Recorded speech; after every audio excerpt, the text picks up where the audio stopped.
رجب المرجب کی کچھ فضیلتیں بیان کریں گے۔ پچھلی جمعہ جو سال کا آخری انگریزی سال کا آخری جمعہ تھا، اس نسبت سے ہم نے موت کا تذکرہ کیا، اپنی موت کو یاد کیا اور اپنے آپ کو نیکیوں پر آمادہ کرنے کے لیے کچھ نصیحتیں عرض کی تھیں۔ تو آج کی جمعہ ماہ رجب کی فضیلت کے بارے میں بیان کریں گے۔ ماہ رجب ایک ایسا مہینہ ہے جو آتا ہے تو ہمیں جھنجھوڑ کر جگاتا ہے، بیدار کرتا ہے کہ اے غفلت میں سونے والوں جاگ جاؤ، میں رجب المرجب آ گیا۔ 2 مہینے بعد ماہ رمضان المبارک آنے والا۔ رمضان المبارک سے پہلے ہمیں یہ نوٹس دی جاتی ہے کہ رمضان آ رہا ہے، تو ماہ رجب المرجب کا چاند جب دیکھتے ہیں تو لوگوں کے دلوں میں جو ہے اللہ کا ڈر پیدا ہو جاتا ہے، اللہ کا خوف پیدا ہو جاتا ہے اور اللہ کی طرف دل رجوع کرنے لگ جاتا ہے۔ حجت الاسلام محمد غزالی رحمۃ اللہ تعالیٰ علیہ نے اپنی کتاب مکاشفۃ القلوب میں لکھا ہے کہ رجب کا مہینہ جو ہے یہ اللہ تبارک و تعالیٰ کا مہینہ ہے۔ رجب دراصل سے ترتیب سے نکلا ہے، اس کا معنی ہے تعظیم کرنا۔ تو اس رجب کے مہینے میں جو بھی اللہ کی عبادت کرتا ہے اس کی عبادت کی تعظیم کی جاتی ہے، اس کی عبادت کو قبول کر لیا جاتا ہے۔ اس کو الاصل بھی کہتے ہیں، جس کا معنی ہے کہ تیز بہاؤ۔ اس ماہ میں توبہ کرنے والوں پر اللہ تبارک و تعالیٰ کی رحمت کا بہاؤ تیز ہو جاتا ہے اور عبادت کرنے والوں پر قبولیت کے انوار کا فیضان تیز ہو جاتا ہے، اسی لیے اسے رجب کہا جاتا ہے۔ جنت میں ایک نہر ہے جس کا نام رجب ہے اور جس کا پانی دودھ سے زیادہ سفید ہے، شہد سے زیادہ میٹھا ہے اور برف سے زیادہ ٹھنڈا ہے۔ اس نہر سے وہی پیے گا جو رجب کے مہینے میں اللہ تبارک و تعالیٰ کی عبادت کرے گا۔ غنیۃ الطالبین میں ہے کہ اس ماہ کا نام رجب بھی ہے کیونکہ اس ماہ میں شیطانوں کو سنسار کیا جاتا ہے، اس لیے اس مہینے کا نام رجب بھی رکھا گیا ہے۔ رجب یعنی اس مہینے میں شیطانوں کو کنکریاں مار کر شیطانوں کو بھگا دیا جاتا ہے کہ وہ بندوں کو بہکا نہ پائے۔ جس طرح رمضان المبارک کا مہینہ آتا ہے تو شیطان کو قید کر دیا جاتا ہے، اسی طرح اس مہینے میں شیطانوں پر کنکریاں مار دی جاتی ہیں جو لوگوں کو ورگلانے کے لیے، بہکانے کے لیے نکلتے ہیں۔ تو گویا اس مہینے میں بھی اللہ تبارک و تعالیٰ کی رحمت اور اس کی حفاظت کا سایہ ہم پر برقرار رہتا ہے۔ ویسے تو دین اسلام میں سارے مہینوں کی بڑی فضیلت اور بڑی اہمیت ہے۔ 4 مہینے حدیث مبارک میں آتا ہے کہ 4 مہینے حرمت والے، عزت والے ہیں، برکت والے 4 مہینے، کون سے؟ ذی القعدہ کا مہینہ، ذی الحجہ کا مہینہ، محرم کا مہینہ اور رجب کا مہینہ، 4 مہینے حدیثوں میں آتا ہے۔ ویسے جو دین اسلام ہمارے پاس پہنچا ہے، جو روایتیں ہم تک پہنچی ہیں اور جن پر ہم عمل کرتے ہیں، تو اس اعتبار سے اگر ہم دیکھیں گے تو ہمارے نزدیک 3 مہینے بڑی فضیلت والے اور بڑی بزرگی والے۔ وہ کون سے مہینے ہیں؟ پہلا مہینہ ہے رجب کا مہینہ، دوسرا شعبان کا مہینہ اور تیسرا مہینہ رمضان المبارک کا مہینہ۔ اور ان تینوں مہینوں کی نسبت یہ ہے، ان تینوں مہینوں میں اللہ تبارک و تعالیٰ نے ایک بڑی رات رکھی۔ اس رجب کے مہینے میں ہم شب معراج مناتے ہیں کہ آپ صلی اللہ علیہ وسلم کو معراج ہوئی، اس کی یاد مناتے ہوئے ہم رات بھر جاگ کر عبادت میں، اللہ کو منانے میں، اللہ کو راضی کرنے میں لگ جاتے ہیں، اللہ کا شکر ادا کرتے ہیں کہ اس نے ہمارے آقا و مولا محمد مصطفیٰ صلی اللہ علیہ وسلم پہ ایک بہت بڑی عظیم نعمت جو آج تک کسی نبی کو مقدر نہ ہوئی، وہ نعمت یعنی دیدار الہی۔ اللہ تبارک و تعالیٰ نے کسی نبی کو اپنا دیدار عطا نہیں فرمایا، صرف حضور صلی اللہ علیہ وسلم کو عطا فرمایا، اور وہ کل معراج کی رات۔ تو اس معراج کی رات کو ہم مناتے ہیں، وہ معراج کی رات اسی ماہ میں یعنی ماہ رجب المرجب میں 27ویں تاریخ شعبان میں ایک بڑی رات ہم مناتے ہیں جسے ہم شب برات کہتے ہیں۔ بڑی احتیاط سے ہم اس رات کو مناتے ہیں کیونکہ اس رات ہم اپنے مرحومین کے لیے سارے ثواب کی دعائیں کرتے ہیں، ان کے لیے کچھ نیکیاں، کچھ خیرات اور صدقات کر کے انہیں اس کا ثواب پہنچاتے ہیں، ان کے لیے دعائیں، بخشش اور مغفرت کرتے ہیں۔ بڑی احتیاط کے ساتھ اس رات کو بھی مناتے ہیں۔ وہ رات شب برات کی رات اگلے مہینے میں، شعبان کے مہینے میں۔ اور پھر شب قدر کی تو بات کی باری اور نیاری ہے کہ شب قدر کو ہر مسجد میں ایک ایسی رونق افروز مجلسیں ہوتی ہیں. رمضان کا مہینہ چل رہا ہوتا ہے، رمضان کا مہینہ اپنے اختتام کو ہوتا ہے، مغفرت کا عشرہ چل رہا ہوتا ہے، 27ویں تاریخ ہوتی ہے اور ہم شب قدر منا رہے ہیں. شب قدر کے بارے میں بتایا گیا، اللہ تعالیٰ فرماتا ہے کہ ایسی ایک رات ہے کہ جس میں اگر عبادت کرو گے تو گویا تم 80 سال کی عبادت کا ثواب لو.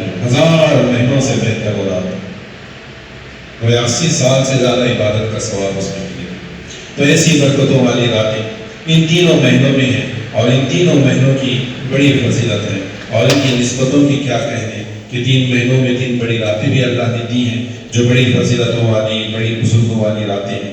اس کے ساتھ ساتھ اس مہینے کے بارے میں کہا جاتا ہے کہ رجب کا مہینہ اللہ کا مہینہ ہے، شعبان کا مہینہ ہمارے آقا محمد مصطفیٰ صلی اللہ تعالیٰ علیہ وآلہ وسلم کا مہینہ ہے اور رمضان کا مہینہ ہمارا مہینہ. رجب کے مہینے کے بارے میں کہا جاتا ہے کہ رجب کا مہینہ بیج بونے کا مہینہ، شعبان کا مہینہ اس بیج کو پانی دینے کا مہینہ ہے اور رمضان کا مہینہ اللہ کی رحمت کی فصل کاٹنے کا مہینہ. یہ ہر سال بیان کیا جاتا ہے کہ بیج بونے والا مہینہ ماہ رجب المرجب کا مہینہ آ گیا. بیج بو، اس میں بیج بوئے جاتے ہیں، تم بھی بیج بو. ہمیں کہا جاتا ہے کون سے بیج بونے ہیں اس کے اندر؟ اس میں ہمیں جو بیج بونے ہیں وہ نیکیوں کے بیج بونے ہیں، عبادت گزاری کے بیج بونے ہیں، پرہیزگاری کے بیج بونے ہیں، اچھائی کے بیج بونے ہیں. بیج بونے کا معنی کیا ہے کہ ہمارے اندر ان تمام باتوں کی عادت ڈالنا. اگر ہم نماز قضا کر رہے ہیں، نماز وقت پر نہیں پڑھ رہے ہیں تو ابھی سے وقت پر پابندی کے ساتھ نماز پڑھنے کی عادت ڈال لو کہ ماہ رمضان المبارک کی تمام عبادتیں ہم بجا لا سکیں. ماہ رمضان میں ہمیں روزے رکھنے ہیں تو ابھی سے روزے رکھنے کی عادت ڈال دو کہ روزے رکھنا شروع کر دو. 13، 14، 15 تاریخ کا روزہ رکھو یا کہ پھر جمعرات کا روزہ رکھو. اور ایک حدیث مبارکہ ہے اس کے اندر فرمایا گیا کہ ماہ رجب المرجب میں 3 روزے جس نے رکھ لیا تو اللہ تبارک و تعالیٰ اسے 2 سال کی عبادت کا ثواب عطا کرتا ہے. وہ کون سے روزے ہیں؟ جمعرات کا روزہ، جمعہ کا روزہ اور شنیچر کا روزہ. یہ 3 روزے اگر ایک ساتھ رکھ لیں گے کسی بھی ہفتے میں جمعرات کا روزہ، جمعہ کا روزہ اور شنیچر کا روزہ رکھ لیں گے تو 2 سال کی عبادت کا اسے ثواب ملے. حضور صلی اللہ علیہ وسلم کثرت کے ساتھ اس مہینے میں روزے رکھا کرتے. اس مہینے میں، شعبان کے مہینے میں مقصد کیا تھا کہ حضور صلی اللہ علیہ وسلم چاہتے تھے کہ میرے امتیوں کو روزے رکھنے کی عادت لگ جائے تاکہ ماہ رمضان المبارک کے پورے روزے رکھنا ان کے لیے آسان ہو جائے. تو اس مہینے میں روزے رکھے جاتے ہیں، نمازیں وقت پر پڑھی جاتی ہیں، نفل نمازیں پڑھی جاتی ہیں، قرآن مجید کی تلاوت کا سلسلہ شروع کیا جاتا ہے تاکہ رمضان المبارک میں ہمیں عادت پڑ جائے اور ہم رمضان المبارک میں زیادہ سے زیادہ قرآن شریف پڑھ سکیں. درود شریف پڑھنے کی عادت ڈالیں، نیکیاں کرنے کی عادت ڈالیں، صدقہ و خیرات کرنے کی عادت ڈالیں تاکہ رمضان المبارک میں ہم وہ تمام فرائض اور نوافل عبادتیں ادا کر سکیں. گویا کہ رمضان المبارک کے آنے سے پہلے ہمیں تیاری کرنے کی بہترین موقع دیا جاتا ہے. ہر سال ان باتوں کو بیان کیا جاتا ہے، ہم سوچتے بھی ہیں کہ نہیں آج سے شروع کریں گے، آج سے شروع کریں گے، اور کہتے کہتے رجب ختم ہو جاتا ہے، شعبان ختم ہو جاتا ہے، رمضان آتا ہے اور دیکھتے دیکھتے وہ بھی ختم ہو جاتا ہے. اور دھیرے دھیرے نہیں بلکہ تیز رفتار کے ساتھ ہم اپنی قبروں کی طرف بڑھ رہے ہیں. تیز رفتار کے ساتھ ہم اپنی قبروں کی طرف بڑھ رہے ہیں. آنے والے وقت کی طرف دیکھیں کہ رمضان آنے والا ہے تو دور نظر آتا ہے، لیکن گئے ہوئے وقت کو دیکھیں گے کہ پچھلا رمضان ایسے لگتا ہے کہ ہم نے ابھی پچھلا رمضان ادا کیا، پچھلے رمضان کی عید کی نماز ابھی پڑھی ہے اور دیکھتے دیکھتے سارا سال گزر گیا، دوسرا رمضان آنے میں. پیچھے دیکھیں گے تو بہت تیزی سے ڈھلتا ہوا وقت ہمیں نظر آتا ہے، آگے دیکھیں گے تو لگتا ہے کہ ابھی بہت وقت پڑا. تو ماہ رمضان کے آنے سے پہلے ہمیں وارننگ دینے کے لیے ماہ رجب المرجب کا مہینہ آتا ہے اور ہمیں اس مہینے میں بیج بونے ہیں، یہ نیکیوں کے بیج بونے ہیں. اور پھر شعبان کے مہینے میں ان بیجوں کو سینچنا ہے، پانی دینا ہے، آب پاشی کرنے کا مہینہ ہے، سینچنا ہے، اپنی آنکھوں سے آنسو جاری کر کے، یعنی اللہ کی بارگاہ میں اپنے گناہوں سے معافی مانگ کر جو ہم آنسو بہائیں گے ان آنسوؤں سے ان بیجوں کو سینچنا ہے. اور جو ایسا کرنے میں کامیاب ہوتا ہے تو ماہ رمضان المبارک میں پھر اس کی فصل لہراتی ہوئی فصل آتی ہے، اور اللہ تبارک و تعالیٰ کی رحمتوں کی برکتوں کی فصل اور ماہ رمضان میں کاٹتا ہے۔ اب کسانوں کی بولی بھاشا میں بتایا جائے تو جو کسان اپنے کھیت کی، اپنے جنگل کی، اپنے کھیت کھلیان کی اچھی دیکھ بھال کرتا ہے، اس میں بیج بوتا ہے، وقت پر بیج بوتا ہے، وقت پر اسے پانی دیتا ہے، اس کی صاف صفائی کرتا ہے، اس میں محنت کرتا ہے، مشقت کرتا ہے، تو جب سوگی کے دن آتے ہیں، فصل کاٹنے کے دن، تو اس کی خوشی کا ٹھکانہ آسمانوں پر ہوتا ہے، بہت خوش ہوتا ہے، وہ بھی خوش ہوتا ہے، اس کے گھر والے بھی خوش ہوتے ہیں کہ اس نے جو بیج بویا اچھی طرح سے نکل آئے، محنت کی، مشقت کیا، اس کی لہراتی ہوئی فصل اس کی آنکھوں کے سامنے ہوتی ہے، اور اس کی لہراتی ہوئی فصل اس کے آگے آنے والی سال بھر کی خوشیوں کا سامان ہوتی ہے۔ اور جس شخص نے اپنے کھیت میں نہ کچھ بیج بوئے، نہ اس پر کچھ محنت کی، کچھ نہ مشقت کی، اور وہ بھی جب انتظار کرنے لگے گا کہ میرے بھی فصل آئے، تو اس کا کھیت ایک بنجر زمین کے سوا اسے کچھ نظر نہیں آئے۔ جس نے محنت کی ہے، اس کا کھیت لہراتی ہوئی فصل کے ساتھ خوشیوں کا سامان لے کر اس کے سامنے کھڑا ہے، اور جس نے محنت نہیں کی، مشقت نہیں کی، ہاتھ پر ہاتھ دھرے بیٹھا رہا، تو جب سخی کا دن آیا تو اس وقت اس کی کھیتی، اس کا جنگل جو ہے بنجر زمین ہے، جہاں پر کچھ سبزے کا نام و نشان نہیں، کوئی اناج نہیں، کوئی دانہ نہیں، تو اس کے لیے غم اور پریشانی کا سبب ہے۔ یہی ہمارے ساتھ ہوتا ہے کہ جس نے رجب کے مہینے میں ان نیکیوں کی عادت ڈال لی، شعبان کے مہینے میں اس کی حفاظت فرمائی، تو رمضان کے مہینے میں ہمیں وہ صبح سویرے مسجد میں سحری کر کے مسجد میں آتا نظر آئے گا، دن بھر اللہ کی عبادت کرتا نظر آئے گا، افطار کے وقت تمام روزہ داروں کے ساتھ بیٹھ کر نورانی افطار کی محفل میں اپنے آپ کو اللہ کی رحمتوں سے فیض یاب کرتا نظر آئے گا، اس روزہ دار کے چہرے پر رونق نظر آئے گی، معلوم کہ اللہ کی رحمت کی فصلیں کاٹ رہا ہے، اور جس نے سب کچھ نہیں کیا، بس وہ بے سود ہو کر ان اللہ کی رحمت کی فصل کاٹنے والوں کی طرف دیکھے جا رہا ہے۔ جیسے کسی کسان کی کھیت میں بہت اچھی کھیتی آئی ہے، وہ اپنی فصل کاٹ رہا ہے، اور جن کی فصلیں نہیں آئی ان کی کمزوری کی وجہ سے، ان کی سستی کی وجہ سے، اب وہ اس روز جو ہے ان کی کھیت میں تو کچھ نہیں ہے، لیکن وہ ان کے پاس پہنچ جاتے ہیں کہ جن کی کھیت لہرا رہے ہیں، تاکہ وہ اپنی فصل کاٹیں تو کچھ دانہ ہمیں ملے، لیکن یہ محتاجی۔ اللہ تبارک و تعالیٰ نے حکم دیا ہے کہ اپنے دوسرے لوگوں پر احسان کرو، لیکن ہمیں چاہیے کہ ہم ایسے لوگ بنے کہ جو لوگوں پر احسان کرتے ہیں۔ دوسروں سے آس لگانے کی ہمیں حکم نہیں کیا، ہمیں آس لگانی ہے، امید لگانی ہے، تو جو کچھ لگانی ہے اپنے رب سے لگائیں، محنت کرو اور اپنے رب سے امید لگاؤ کہ وہ تمہیں خوشحال زندگی عطا فرمائے۔ تو بہرحال یہ رجب کا مہینہ اللہ کا مہینہ، شعبان کا مہینہ اللہ کے رسول کا مہینہ، اور رمضان کا مہینہ ہمارا مہینہ ہے، رمضان کا مہینہ ہمارا مہینہ ہے۔ رجب کے مہینے کے بارے میں بتایا جاتا ہے کہ رجب کا مہینہ ایسا ہے کہ جو تمہارے دلوں کو پاک کرتا ہے، رجب کا مہینہ تمہارے دلوں کو پاک کرتا ہے، شعبان کا مہینہ تمہارے جسموں کو پاک کرتا ہے، اور رمضان کا مہینہ تمہاری روح کو پاک کرتا ہے۔ دیکھو، 3 مہینوں کی نسبت اللہ نے ہمارے پاکی کا سامان رکھا ہے، ایک مہینہ ہمارے جسم کو پاک کر رہا ہے، ایک مہینہ ہمارے دلوں کو پاک کر رہا ہے، ایک مہینہ ہمارے روحوں کو پاک کر رہا ہے، اور اللہ تبارک و تعالیٰ خود پاک ہے۔ جب ہمیں اپنے رب کے پاس جانا ہے جو پاک ہے، تو اللہ چاہتا ہے کہ میرا بندہ بھی پاک ہو کر میرے پاس آئے، اس کا جسم بھی پاک ہو، اس کا دل بھی پاک ہو، اس کی روح بھی پاک ہو، اور پاکی کی حالت میں میرے پاس آئے۔ اور جو اس حالت میں اللہ کے پاس جاتا ہے، اس دنیا سے رخصت ہوتا ہے، تو اس کے لیے اس کی قبر جو ہے جنت کے باغوں میں سے ایک باغ ہوگی، اور اس کے لیے جنت الفردوس کا انعام ہوگا۔ اور جو اپنی زندگی میں ایسے اعمال کرتا ہے، ایسے کرتوت کرتا ہے، ایسی سستی اور ایسی غفلت برتتا ہے جس سے نہ اس کا جسم پاک ہو سکے، جس سے نہ اس کا دل پاک ہو سکے، نہ اس کی روح پاک ہو سکے، اور اسی غفلت میں کی حالت میں اگر وہ مر جائے تو پھر اس کے لیے اس کی قبر جو ہے جہنم کے گڑھوں میں سے گڑھا ہوگی، اور اس کے لیے پھر ہمیشہ باقی رہنے والے ٹھکانے میں دوزخ کا عذاب ہوگا۔ تو اگر اپنے دلوں کو پاک کرنا ہے، اپنے جسموں کو پاک کرنا ہے، اپنی روحوں کو پاک کرنا ہے، تو اللہ تبارک و تعالیٰ نے یہ 3 مہینے ہمیں عطا فرمائے ہیں۔ بنائیں، اس میں عبادت کرو، ریاضت کرو، اپنے گناہوں سے معافی مانگو۔ یہ 3 مہینے ایسے ہیں کہ جس میں اللہ تبارک و تعالیٰ کی رحمت کا دریا بڑے جوش میں ہوتا ہے۔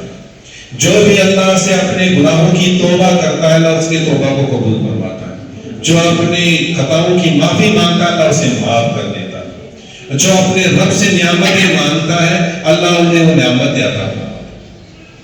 بس ہمارا حال یہ ہے کہ ہمیں کچھ کرنا نہیں ہے، کچھ مانگنا نہیں آتا تو ہم نہیں کرتے جاتے۔ مانگنا سیکھو، اللہ نے ہمیں انسان بنایا، بچہ بھی جب تک روتا نہیں ماں اسے دودھ پلاتی نہیں۔ ہم اپنے رب کی بارگاہ میں کچھ مانگنا ہے تو اس کی عبادت کرو، اس کی ریاضت کرو، اس کی حمد و ثنا بیان کرو، اس کی بارگاہ میں گڑ گڑاؤ، اپنے گناہوں کو یاد کرو، خود پاک ہو جاؤ، اپنے جسموں کو پاک کرو، اپنے دلوں کو پاک کرو، اور پھر اس پاک رب سے اس کی پاک نعمتوں کو طلب کرو تو اللہ تبارک و تعالیٰ اپنی ہر نعمت تمہیں دینے کو تیار ہے۔ اس نے ساری نعمتیں ہمارے لیے ہی بنائی ہیں۔ جب ہم صبح کو اٹھتے ہیں تو سورج کی طرف دیکھتے ہیں، دیکھو آج سوچو کہ سورج کو کیوں بنایا ہے؟ اللہ نے کیوں بنایا؟ انسان کے لیے بنایا تاکہ انسان اس کی روشنی میں اللہ کا فضل تلاش کرے، رزق تلاش کرے۔ رات آتی ہے، سورج ڈوب جاتا ہے، رات آتی ہے، سوچو رات کو اللہ نے کیوں بنایا؟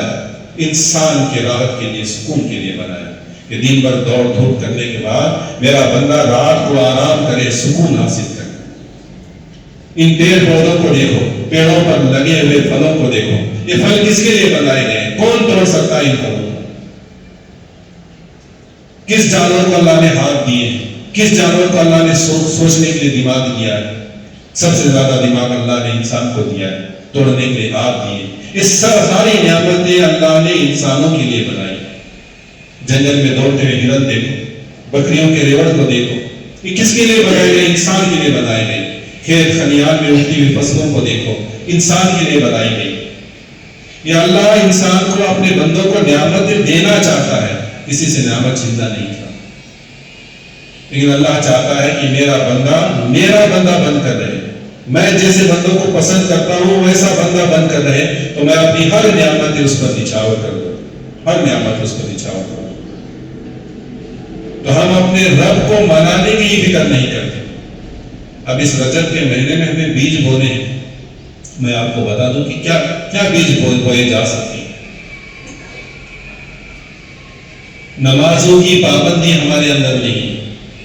میں نے مسلمانوں کا مطالعہ کیا ہے، دیکھا ہے، بہت سارے رشتہ داروں کو دیکھا ہے، دوستوں کو دیکھا ہے، پڑوسیوں کو دیکھا ہے، نمازوں کی پابندی نہیں ہے، پابندی کے ساتھ نماز نہیں پڑھتے، نمازیں قضا ہو رہی ہیں انہیں احساس بھی نہیں۔ کچھ لوگ ایسے ہیں جو صرف مغرب کی نماز پڑھتے ہیں، فجر کی نماز پڑھتے ہیں، ظہر عصر عشاء نہیں پڑھتے۔ کچھ لوگ ایسے ہیں جو صرف جمعہ کی نماز پڑھتے ہیں، کچھ تو ایسے ہیں صرف عید کی نماز پڑھتے ہیں۔ نمازوں کی پابندی نہیں۔ فجر کی نماز پڑھنے والوں کی تعداد بہت کم ہے۔ تو میں ان لوگوں کو اس ماہ رجب المرجب کے مہینے میں ڈراتا ہوں، خوف دلاتا ہوں کہ ڈر جاؤ۔ کس بات سے ڈر جاؤ؟ کہ تم ذرا سوچو تو صحیح کہ تمہاری صبح کیسے ہو رہی ہے۔ رجب کے مہینے کی نسبت سے میں ایسے نوجوانوں کو، ایسے لوگوں کو، ایسے امتیوں کو، ایسے اللہ کے بندوں کو ڈرا رہا ہوں جو نماز فجر قضا کرتے ہیں۔ وہ ذرا سوچیں کہ ہماری صبح کیسے ہو رہی ہے، ہم صبح کیسے کر رہے ہیں، ہماری صبح اللہ کو ناراض کرنے سے ہو رہی ہے۔ اللہ نے کہا ہے فجر کی نماز پڑھو، میں تمہارے چہرے پہ نور دوں گا، تمہیں رزق دوں گا، تم پر اپنا فضل و کرم فرماؤں گا۔ اور ہم کیا کر رہے ہیں کہ اس فجر کی نماز کو چھوڑ کر بستر میں اپنی صبح ہو رہی ہے، ہماری صبح ہی اللہ کو ناراض کرنے سے ہو رہی ہے۔ تو ذرا اندازہ لگاؤ کہ ہم صبح کرتے ہیں اللہ کو ناراض کرنے سے، تو پھر اللہ ہم سے راضی کیسے ہو؟ ہم کو اس کی نعمتیں کیسے اس کی نعمتوں کی برسات ہو؟ اگر تم چاہتے ہو کہ ہمارا رب ہم سے راضی ہو جائے، اپنی نعمتوں کی برسات ہم پر کرے، تو اپنی صبح کو بھی اللہ کو راضی کرنے سے کیا کرو، نماز فجر پڑھا کرو، تمہارا رب راضی ہوگا، تمہارا رب خوش ہوگا، اور تمہیں احساس ہوگا کہ آج میں نے نماز فجر پڑھی ہے، اپنے رب کو خوش کر کے، اپنے رب کو راضی کر کے آج کی دین کی شروعات کی ہے، اس کا دین کبھی خراب نہیں جائے۔ ہم اپنے دین کو کی شروعات ہی کرتے ہیں رب کو ناراض کرنے سے، تو پھر کہاں ہمارا دین اچھا ہوگا، کہاں ہمارا وقت اچھا ہوگا؟ تو رجب کا مہینہ ہے بیج بونے کا مہینہ ہے. بیج بو, وقت پر نماز پڑھنے کی بیج اپنے اندر ہو, یعنی عادت ڈالنا. نماز فجر وقت پر اور جماعت کے ساتھ اور پابندی کے ساتھ پڑھنے کی عادت ڈالنا, یہ بہت بڑی عادت ہے. علامہ اقبال نے فرمایا کہ جو ایمان اس میں اتنی طاقت نہ ہو کہ تمہیں تمہارے بستر سے اٹھا کر مسجد میں لے آئے.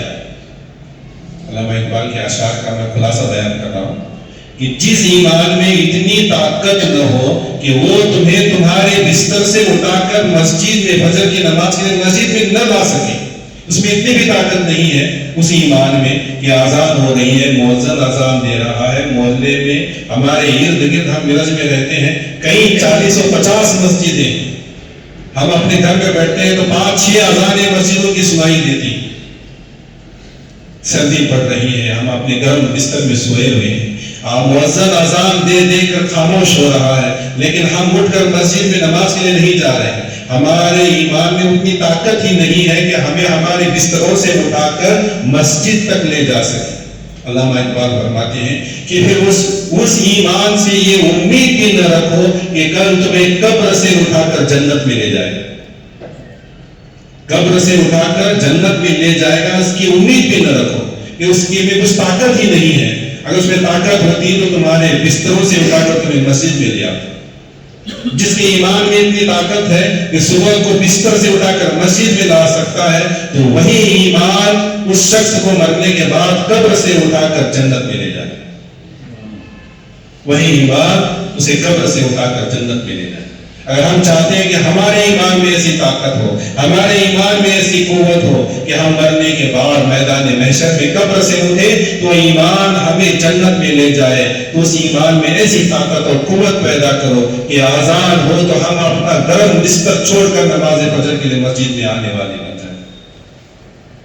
جسے نماز فجر کے لیے اٹھنا دشوار ہو جاتا ہے تو رمضان کا مہینہ جب آتا ہے تو سحری تو اس سے اول وقت میں ہوتی ہے, اس سحری کے لیے کہاں اسے اٹھنا گوارا ہو. اس لیے رجب کے مہینے کو کہا جاتا ہے کہ بیج بونے کا مہینہ ہے. اچھی عادتوں کے بیج بو, نمازوں کی عادت لگا لو, قرآن کی تلاوت کی عادت لگا لو. اور رجب کا مہینہ اللہ کا مہینہ ہے, اور اس مہینے کے بارے میں بتایا جاتا ہے کہ اس میں اللہ کا رحمت کا دریا جوش میں ہوتا ہے. ایک واحد مہینہ ایسا ہے رجب کا مہینہ کہ جس مہینے میں اللہ تبارک و تعالیٰ نے آدم علیہ السلام سے لے کر ہمارے آقا محمد صلی اللہ علیہ وسلم کے زمانے تک کسی بھی قوم میں کبھی بھی اسی مہینے میں عذاب نازل نہیں فرمایا. ہم نے دیکھا ہے موسیٰ علیہ السلام پر کیسے کیسے عذاب, ان کی امتوں پر کیسے کیسے عذاب نازل ہوئے. نوح علیہ السلام کی قوم پر طوفان نوح میں آ کر حملہ کیا, عاد علیہ السلام کی قوم پر عذاب نازل ہوا, سمود کی قوم پر عذاب نازل ہوا. ہر مہینے میں اللہ کا عذاب نازل ہوا ہے پچھلی قوموں پر سوائے رجب المرجب. رجب کا مہینہ ایسا مہینہ ہے کہ اللہ اس مہینے میں اپنے بندوں پر عذاب نازل نہیں فرماتا, بلکہ ان پر اپنے رحمت کے دریا کا جوش میں ہوتا ہے, اور رحمت کی نگاہ سے وہ اپنے بندوں کو دیکھتا ہے کہ میرا بندہ توبہ کرے گا میں اسے معاف کر دوں, میرا بندہ توبہ کرے گا میں اسے معاف کر دوں. تو رجب کا مہینہ ہے کہ ہم بھولے بسرے بھٹکے ہوئے اپنے رب کو ہم نے بھلا چکا ہے, اپنے رب کو ہم بھول چکے ہیں, تو اپنے اس بیداری سے, اپنی اس غفلت سے بیدار ہو جائیں اور اپنے رب کو یاد کریں, اللہ کی بارگاہ میں حاضر ہو جائیں کہ اللہ تبارک و تعالیٰ میں توبہ کرتا ہوں, میں تجھے بھول گیا تھا لیکن تو نہ مجھے بھول جا. اے اللہ میں تیری عبادت سے تو موڑ رکھا تھا لیکن اب مجھے یاد آ گیا ہے, میں تیری بارگاہ میں حاضر ہو گیا ہوں, تجھے معاف فرما اور آئندہ تمام عبادتوں کو بجا لانے کی توفیق اور قوت عطا فرما. رجب کے مہینے کی فضیلت میں نے آپ کے سامنے بیان کی. یہ تو ایک ٹیکسٹ فارمیٹ تھا, کچھ حکایتیں جب تک بیان نہیں کی جاتی, بات اچھی طرح سے سمجھ میں نہیں آتی, تو میں آپ کو ایک حکایت بتاتا ہوں تاکہ ہمیں بھی ترغیب ملے کہ ہم اس ماہ میں عبادت کر سکیں. وہ حکایت کیا ہے کہ بصرہ میں ایک بہت نیک خاتون رہتی تھی. اس کا معمول تھا کہ ماہ رجب میں وہ بڑی عبادت کیا کرتے تھے, اللہ کو راضی کرنے کی کوشش کیا کرتے تھے. جب اس کا آخری وقت آیا, موت کا وقت قریب آیا, تو اللہ تبارک و تعالیٰ اپنی خاص بندوں پر ایسی نعمت عطا فرماتا ہے کہ اسے بتا دیتا ہے کہ اب تیرا وقت ختم ہو گیا, اب دنیا میں تیرا رہنا ختم, اب تو میرے پاس آنے والا ہے۔ جب اسے پتا چلا کہ اس کا آخری وقت قریب آ گیا ہے تو خاتون اپنے بیٹے کو بلاتی اور اپنے بیٹے کو بلا کر کہتی ہیں کہ بیٹا، میں سارے رجب کے مہینے میں اسی کپڑوں میں جو ہے اللہ کی عبادت کیا کرتے تھے، اور رجب کا مہینہ ایسا مہینہ ہے کہ جس میں کی گئی عبادت اللہ کبھی رد نہیں کرتا۔ میں اس مہینے میں اللہ کی بڑی عبادت کرتی تھی، اللہ کو راضی کرنے کی کوشش کرتی تھی۔ میری امید ہے کہ اللہ نے میری تمام عبادتوں کو قبول کر لیا ہے، اور میں تجھے اب وصیت کرتی ہوں کہ جب میں مر جاؤں، جب مجھے تو کفن دے تو انہی کپڑوں میں مجھے کفن دینا، تاکہ انہی کپڑوں کی برکت سے کہ جس میں میں نے اللہ کی عبادت کی ہے، اللہ تبارک و تعالیٰ میری قبر کو جنت کی باغوں میں سے باغ بنائے، میری قبر پر اپنی رحمتوں کا سایہ رکھے۔ اس نے وصیت کی، لیکن اس کے مرنے کے بعد اس کے بیٹے کے ذہن سے وہ بات چلی گئی، اسے یاد نہ رہا، اور اس نے پھر اسے دوسرے نئے کپڑے میں کفن دے کر اسے قبرستان میں دفن کر کے جب گھر واپس لوٹا تو اس کی حیرت کی انتہا نہ رہی کہ اس نے تو اسے نئے کپڑے میں کفن دے کر اپنی ماں کو کفن دیا تھا، دفن کر کے لوٹا تھا، لیکن جب گھر واپس آیا اس کی ماں نے جن کپڑوں کی وصیت کی تھی وہ کپڑے گھر سے غائب ہیں، اور اس کی جگہ وہ نیا کفن وہاں پر موجود ہے۔ وہ دیکھ کر حیران رہ گیا تو غیب سے ندا آئی کہ اے میرے بندے، اپنا کفن اپنے پاس رکھ، جو رجب میں میری عبادت کرتا ہے میں اسے قبر میں بھی مایوس ہونے نہیں دیتا، میں قبر میں بھی اسے ناراض ہونے نہیں دیتا۔ اس نے جن کپڑوں کو پہن کر رجب کے مہینے میں میری عبادت کی ہے اسی کپڑے میں ہم نے اسے کفن دیا ہے، اور وہ جنت کی باغوں میں سے باغ ہے۔ تو ماہ رجب المرجب کا مہینہ ہمارے اوپر اپنا سایہ، اللہ تبارک و تعالیٰ کی رحمت کا سایہ لے کر سایہ فکن ہے، تو اللہ تبارک و تعالیٰ نے ہمیں جو نعمتیں دی ہیں اس سے فائدہ اٹھاؤ۔ ابھی اللہ نے ہمیں مہلت دی ہے، رجب کا مہینہ آیا ہے، اس کے اندر عبادتوں کے بیج بو، اپنے آپ کو اللہ کی بارگاہ میں حاضر کرو، توبہ و استغفار کرو، اور آنے والے رمضان المبارک کی تیاری شروع کرو۔ بہرحال اللہ تبارک و تعالیٰ کی بارگاہ میں دعا ہے کہ اللہ تعالیٰ ہم سب کو کہنے اور سننے سے زیادہ عمل کرنے کی توفیق عطا فرمائے۔ وما علینا الا